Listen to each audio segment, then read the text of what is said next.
రోజున లేవనెత్తుతాడు అనే నమ్మకం, విశ్వాసం దేవుని మీద ఉంచాలి. కృంగచేయువాడును లేవనెత్తువాడును ఆయనే. కావున నా ప్రభు నన్ను లేవనెత్తువాడు, నాకు సహాయము చేసే దేవుడు అని నువ్వు విశ్వాసం ఉంచాలి. కావున ప్రభునందు పిల్లరా, ఇలాగూ దేవుని మీద నువ్వు విశ్వాసంతో ముందుకు పోతూ ఉన్నప్పుడు ఆయన తప్పకుండా నిన్ను కనికరిస్తాడు. ఇంకా ఇంకొక మాట చూద్దాం. దేవుని ఆశీర్వాదాలు మనకు రావాలి అనంటే కీర్తన గ్రంథంలోనే 17వ కీర్తన చూడండి. 17వ కీర్తన 15వ వచనం. 17వ కీర్తన 15వ వచనం. నేనైతే నీతి గలవాడనై నీ ముఖ దర్శనము చేసేదను. నేను మేల్కొనున్నప్పుడు నీ స్వరూప దర్శనముతో నా ఆశను తీర్చుకొందును. ఇక్కడ ఏమంటున్నాడంటే, నా ఆశను తీర్చుకుంటానయ్యా. ఏంటండి ఈయనకున్న ఆశ? ప్రతి ఒక్కళ్ళకి కొన్ని ఆశలు ఉంటాయి. ఉంటాయా?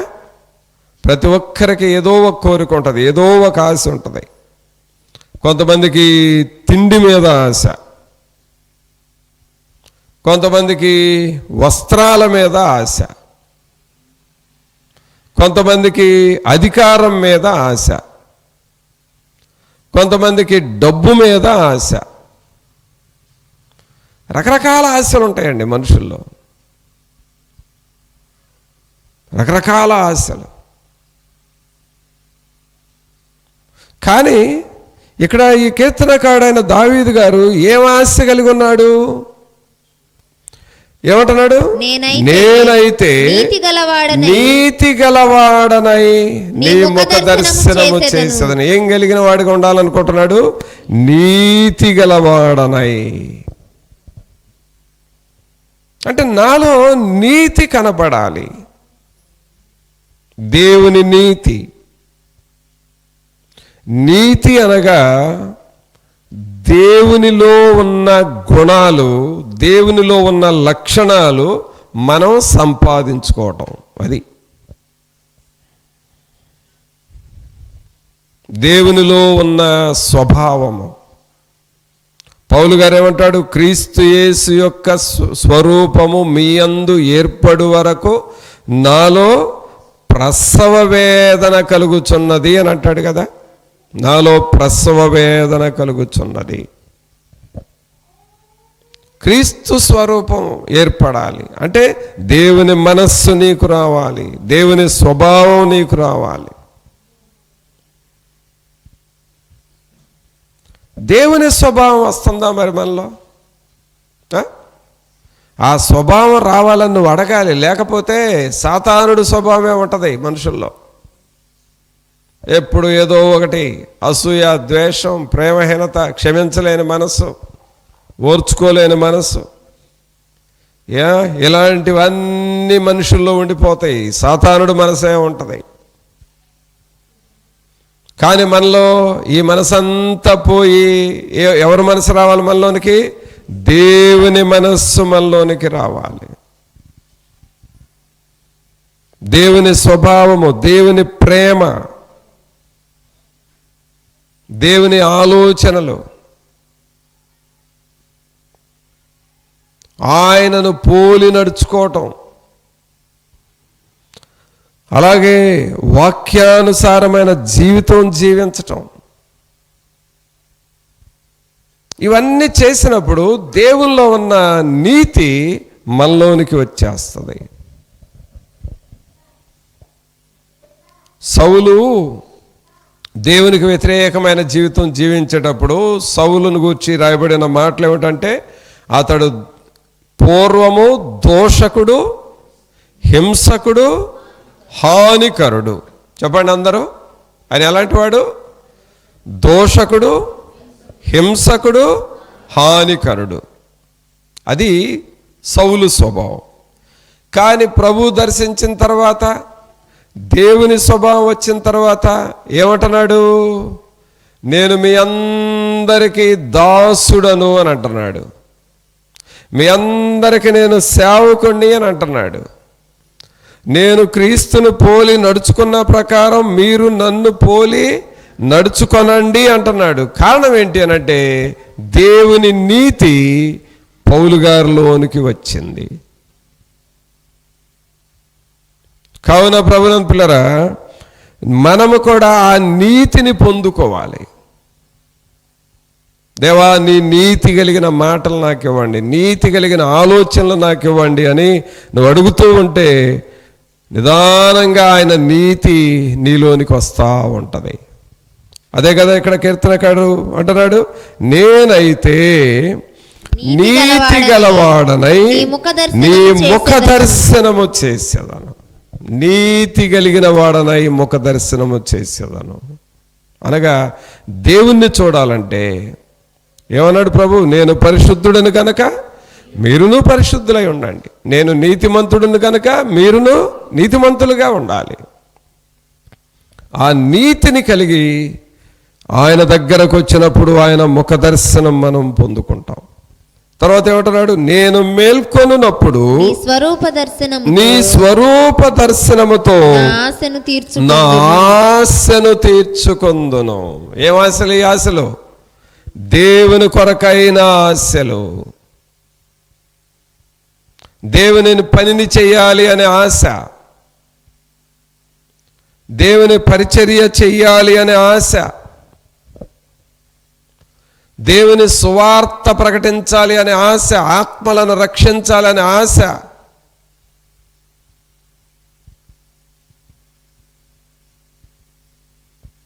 బైబిల్ చదవాలనే ఆశ, మోకాళ్ళ మీద ప్రార్థన చేయాలనే ఆశ,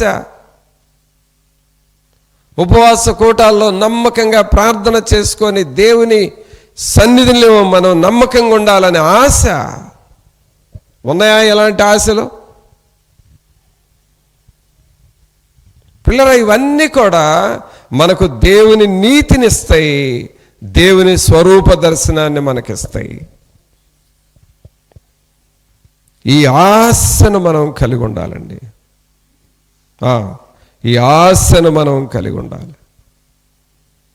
అందుకనే ఇక్కడ రాస్తా ఉన్నాడు, నేను మేల్కొనున్నప్పుడు నీ స్వరూప దర్శనముతో నా ఆశను తీర్చుకొందును. పిల్లరా, మనకు రకరకాల ఆశలు ఉంటాయి. ఏదో సంపాదించాలి, ఏదో సాధించాలి, ఇలాంటి ఆశలు ఎన్నో ఉంటాయి. కానీ దేవుని కొరకు జీవించాలనే ఆశ కలిగి ఉండటము అది ఉత్తమమైనటువంటిది.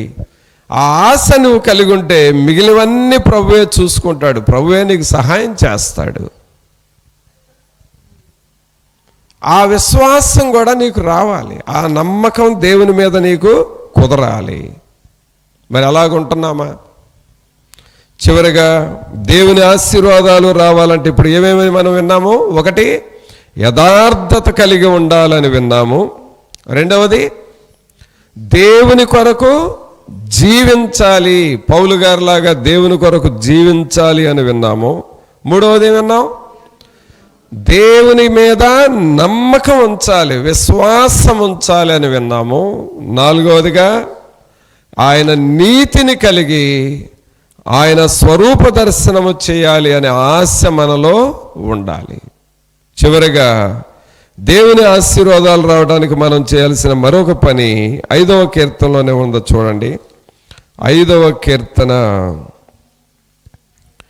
7వ వచనం చూద్దాం. నేనైతే నీ కృపాతిశయమును బట్టి నీ మందిరములో ప్రవేశించదను. నీ ఎడల భయభక్తులు కలిగి నీ పరిశుద్ధాలయము దిక్కు చూచి నమస్కరించదను. ఏ దిక్కు చూస్తానంటున్నాడండి? ఏ దిక్కు చూస్తానంటున్నాడు? నీ ఎడల భయభక్తులు కలిగి నీ పరిశుద్ధాలయము దిక్కు చూచి నమస్కరించదను. ఆమేన్. ఏ దిక్కు చూడాలి మనం?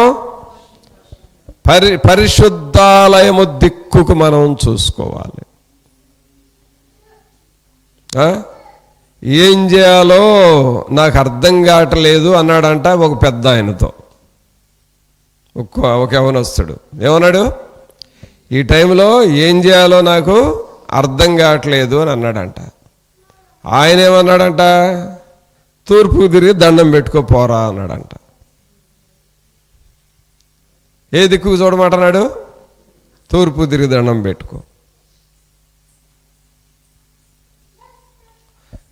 ఏమైంది, అటు తిరిగితే ఏమవుతుంది?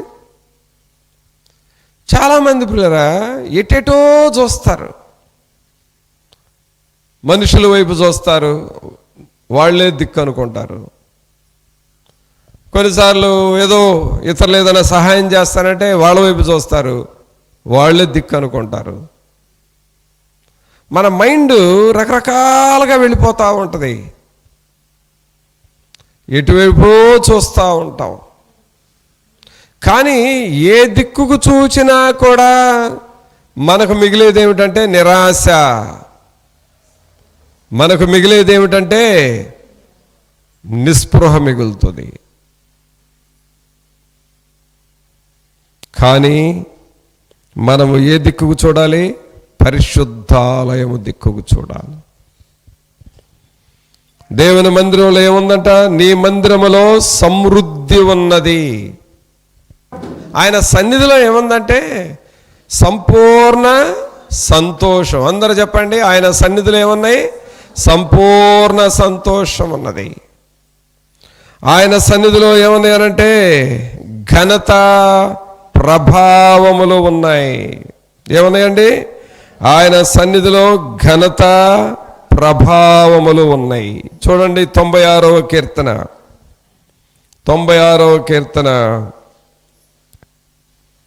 6వ వచనం చూడండి. ఘనతా ప్రభావములు ఆయన సన్నిధిని ఉన్నవి, బల సౌందర్యములు ఆయన పరిశుద్ధ స్థలములో ఉన్నాయి.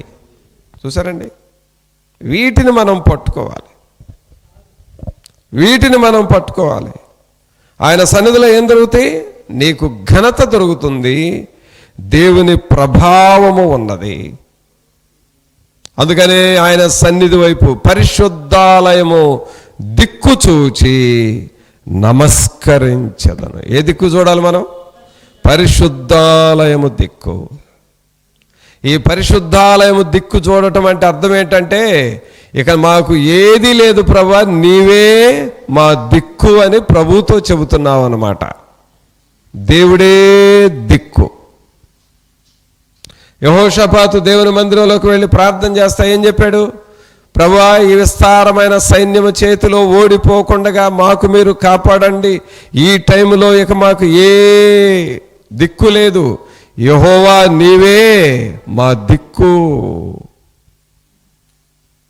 సహోదరా సహోదరి, నీ కష్టాలలో, నీ కృంగుదలలో, నీ సమస్యల్లో, నీవు ఇబ్బందులు పడుతున్న సమయాల్లో ఆయన పరిశుద్ధాలయము వైపు ఆ దిక్కు చూచి దేవునిని నువ్వు స్తుతించుకోవాలి. హన్నాకు ఒక సమస్య ఉన్నప్పుడు ఎక్కడ పోయి ప్రార్థన చేసింది, దేవుని మందిరంలోకి వెళ్ళింది. ఎంతమంది వెళ్ళారు ఆ మందిరంలోకి? హన్నా ప్రార్థన చేసినప్పుడు ఎంతమంది వెళ్ళారు? ఎవరు లేరు, ఒక్కతే వెళ్ళి దేవుని మందిరంలో ప్రార్థన చేసింది. యెహోషాపాతుకి కష్టాలు వచ్చినప్పుడు ఎంతమంది వెళ్ళి మందిరంలో ప్రార్థన చేశారు? ఒక్కడే వెళ్ళి ప్రార్థన చేశాడు. పిల్లరా, కొన్ని సమయాల్లో మనం మందిరాల్లో ప్రార్థనలో అందరూ విశ్వాసులు లేక సంఘంలో ఉన్న అందరూ ఉన్నప్పుడు చేసే ప్రార్థనలు ఉంటాయి, వాటిని ఉపవాస ప్రార్థనలు అంటాం. అది వేరు. కానీ అసలు నీ ప్రార్థనలకు జవాబు రావాలంటే, నీ ప్రార్థనలో దేవుని కార్యాలు జరగాలంటే అందరు లేనప్పుడు ఒంటరిగా వెళ్ళాలి నువ్వు మందిరంలోకి. ఒక్కదానివే వెళ్ళాలి. దేవుని వైపు నీ హృదయాన్ని విప్పి, ప్రభువా ఈ పరిస్థితుల్లో వచ్చాను, నీవే నా దిక్కు అని ఆయన పరిశుద్ధాలయం వైపు నీ చేతులెత్తి నీవే నా దిక్కు అని ఆయనను నమస్కరిస్తూ ప్రార్థన చేయాలి. అదండి ప్రార్థన అంటే. అందరితో చేస్తాం, అది అవసరమే. కానీ ఒంటరిగా నువ్వు చేసుకునే ప్రార్థన నీ సమస్యలు తీర్చబడతాయి. అది కూడా దేవుని మందిరానికి ఒక్కడవే వెళ్ళిపోవాలి. కొన్ని గంటలు ఒక్కదానివే నువ్వు చేసుకోవాలి. చేసుకున్నంతసేపు, నడిపింపు వచ్చినంతసేపు ప్రార్థన చేసుకొని నీ బాధలన్నీ ప్రభుతో చెప్పుకొని తిరిగి వెళ్ళాలి. మళ్ళా తర్వాత ఇంకొక రోజు, తర్వాత ఇంకొక రోజు, తర్వాత ఇంకొక రోజు, ఇలాగ కంటిన్యూస్గా కొన్ని దినాలు, వారాలు అలా చేయగలిగితే తప్పకుండా ప్రభు నీకు జవాబిస్తాడు. కానీ మనకు టైం ఉంటుంది, కానీ దేవుని మందిరానికి వెళ్ళాలి అనే మనస్సు ఉండదు. అది అక్కడే నీ సమస్యలు తీరట్లా. ఆయన సన్నిధిలో ఏమున్నాయండి? 6వ వచనం ప్రకారం ఘనత ప్రభావములు ఆయన సన్నిధిని ఉన్నవి, బల సౌందర్యములు ఆయన పరిశుద్ధ స్థలములో ఉన్నవి.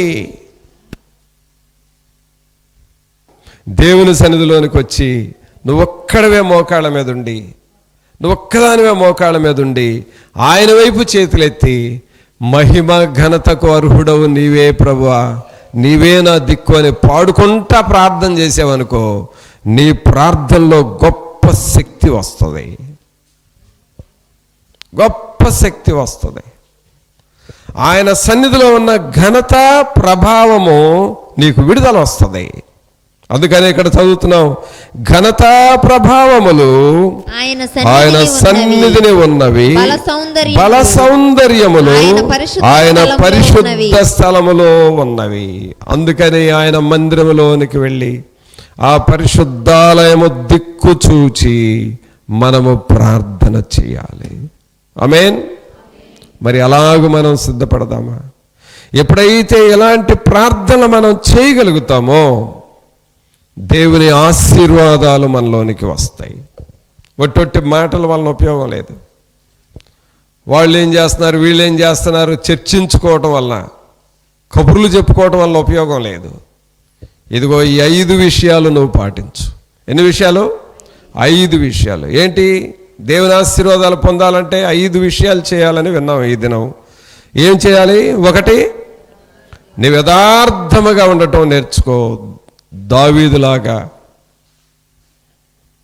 2వది, యేసుక్రీస్తు కొరకు నేను జీవించాలి, దేవుని కొరకు జీవించాలని తీర్మానం చేసుకో, పౌలులాగా. 3వది ఏంటి? ఆయన యందు నమ్మిక ఉంచు. ఆయన ఏదైనా చేయగలడు, నా జీవితంలో ఏదైనా చేయగలడు అనే నమ్మకం ఉంచు, ఆ విశ్వాసం ఉంచు, దావీదులాగా. 4వది ఏమన్నా? నీతి కలిగి ఉండు, అబ్రహాములాగా, యోబులాగా, నోవహులాగా, దావీదులాగా నీతి కలిగి ఉండు. చూడండి, అబ్రహాము, అలాగే యోబు, దావీదు, వీళ్ళని గూర్చి బైబిల్లో రాసేటప్పుడు నీతి అనే మాట ఖచ్చితంగా వస్తుంది.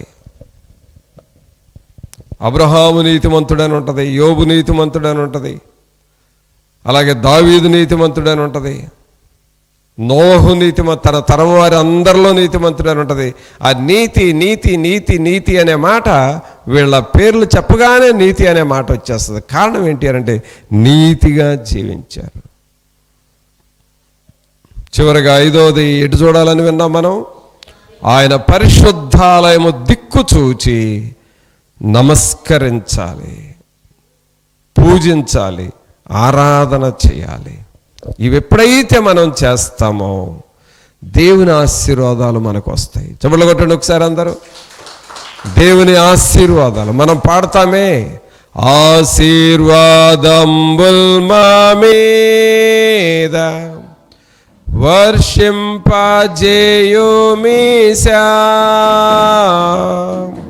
ఆశతో నమ్మియున్నాము నీ సత్య వాగ్దత్తము. ఈ మాహి మీద కుమ్మరించుము దేవా, క్రమ్మర ప్రేమ వర్షంబుల్ కుమ్మరించుము దేవా. పాట పాడతావు, పాట పాడగానే ఆశీర్వాదాలు వస్తాయి అనుకుంటున్నారా? చెప్పండి, పాడగానే వచ్చేస్తాయా? ఆ పాటకు తగిన జీవితం కావాలి. ఈ 5 విషయాలు దేవుని ఆశీర్వాదాలు పొందటానికి ఇదిగో ఈ 5 విషయాలు చేయాలని విన్నా. వీటిని చేస్తూ వెళితే అప్పుడు ఈ పాట పాడు, ఆశీర్వాదాలు నీకు వస్తాయి.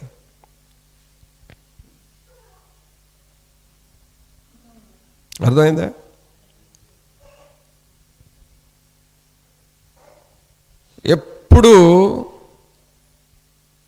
ఎప్పుడు చూసినా నోరు తెరిస్తే అబద్ధాలు ఆడేవాడు నీ ప్రక్కనే ఉన్నాడు అనుకో. ఏమాడేవాడు? చెప్పాలి. ఏమాడేవాడు? ఎప్పుడన్నా పలకరించు, నోరు తెరిస్తే నీకేం చెబుతాడు? అబద్ధాలు ఆడేవాడు నీ ప్రక్కనే ఉన్నాడు. ఇప్పుడు నువ్వు ఒక సలహా అడిగావు, ఇదేం చేద్దాము అని. వాడు చెప్పాల్సింది ఏదో చెప్పాడు. వెంటనే ఏమంటావు నువ్వు? రేయ్, నీ అబద్ధాలు నాకు చెప్పాకు, నేను నిన్ను నమ్మను అంటారు. అవునా కదా? నీ అబద్ధాలు నాకు చెప్పాకు, నేను నిన్ను నమ్మను అంటారు. అలాగే ప్రియరా, అసలు ఆశీర్వాదాలు వచ్చే పనులు చేయకుండా ఊరకేదో ఆశీర్వాదంబుల్ మా మీద అని నువ్వు పాడుతుంటే దేవుడు ఏమనుకుంటాడంటే, ఎందుకు పాడతావు అనవసరంగా, ఎలా నిన్ను ఆశీర్వదించాలి అని అంటాడు. ఆశీర్వాదము పొందే పనులేమన్నా చేస్తున్నామా మనం? అందుకనే పిల్లరా, మనము పరిశుద్ధాలయము దిక్కు చూచి నమస్కరించాలి. మరి అలాగ మనం సిద్ధపడదామా? ప్రార్థన చేసుకుందాం. ఒక నిమిషం అందరం తలలు వంచి మన హృదయాలను మనం పరీక్షించుకుంటూ, ప్రభా, దేవుని ఆశీర్వాదములు వచ్చే పనులు మేము చేయాలి కదా, అలాంటి వారిగా మేము మారాలి కదా ప్రభా. మీ ఆశీర్వాదములు మాకు మీరు దయచేయండి. యథార్థత కలిగి ఉండాలని మేము విన్నాము కదా, యథార్థవంతులుగా మమ్మలను చేయండి ప్రభువా. నమ్మకస్తులుగా ఉండాలి ప్రభువా, మీ యందు నమ్మిక ఉంచాలి నాయన. అలాగే మీ కొరకు మేము జీవించాలి ప్రభువా. నీతిని కలిగి ఉండే ఆశ మాలో ఉండాలి. పరిశుద్ధాలయము దిక్కు చూచి నమస్కరించు వారముగా మేము ఉండాలి ప్రభువా. అట్టి వారిగా మమ్మలను చేయండి అని నువ్వు ప్రభువుని అడుగుతావా? అందరూ ఒక్క నిమిషం అందరూ ప్రార్థన చేసుకోనండి. పరిశుద్ధమైన మా ప్రభువా, మీకు స్తోత్రాలు వందనాలు చెల్లిస్తూ ఉన్నాము. మహోన్నతుడా, మహాగణుడా, మా ప్రభు అయిన యేసు మిమ్మల్ని స్తుతిస్తూ ఉన్నాము. రాజులు రాజా మీకు వందనాలు, ప్రభులు ప్రభువా మిమ్మల్ని స్తుతిస్తూ ఉన్నాము. జీవాధిపతి మీకే స్తోత్రాలు వందనాలు చెల్లిస్తూ ఉన్నాము. మీ కృపలో బలపరచండి. మీ ఆత్మశక్తిని, మీ సహాయమును మాకు మీరు దయచేయండి. వాక్యానుసారమైన జీవితము మాకు మీరు ఇవ్వండి ప్రభువా. పరిశుద్ధాత్మ సహాయమును మాకు మీరు దయచేయండి. మీ వాక్యము మా హృదయములో నిలిచి ఫలించులాగున చేయమని నజరేయుడైన యేసు నామమున అడిగి వేడుకొనుచున్నాము తండ్రి, ఆమేన్. మన తండ్రి అయిన దేవుని ప్రేమ, కుమారుని కృప, పరిశుద్ధాత్మని యొక్క సన్నిధి, ఆయన సహాయము ఇప్పుడు నెల్లప్పుడు మనందరికి తోడుగా ఉండి ఆయన ఆశీర్వాదములు పొందుటకు మనము ఏమి చేయాలో వాటిని చేస్తూ ముందుకు సాగుటకు ప్రభు మనకు సహాయము చేయను గాక. ఆమేన్.